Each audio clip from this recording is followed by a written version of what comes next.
Строежът на пречиствателната станция и канализацията на село Сребърна започва през 2002 година по общ проект на стойност 4 милиона и 300 хиляди лева.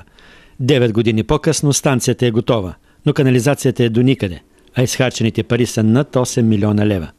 Парите са били разпилявани по многобройни проекти всяка година.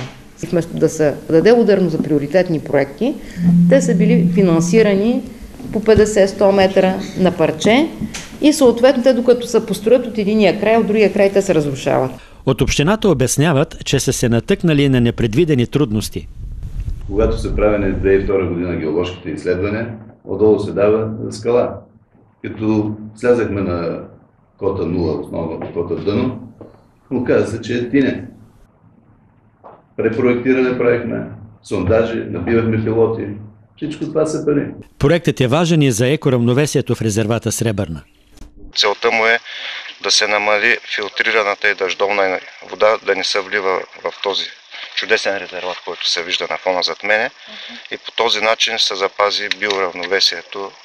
За да заработи станцията обаче, трябва първо да се довърши канализацията на селото, което ще изисква ново крупно финансиране.